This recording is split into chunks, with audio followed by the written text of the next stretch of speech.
A smooth crown surface is important so that it will be less abrasive to the opposing dentition. With the same BioTemp Now design, a BruxZir Now crown mills in less than 40 minutes.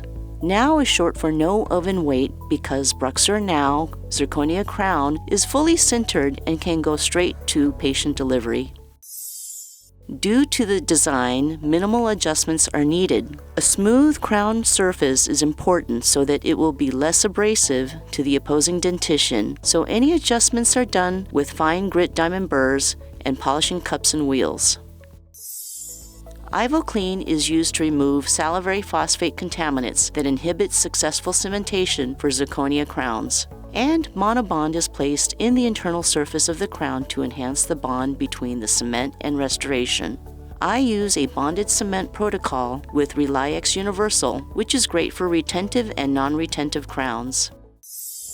I really enjoyed restoring tooth number 14 using our Glidewell IO's scanning, designing, and milling system. My patient was happy and I was happy to help her.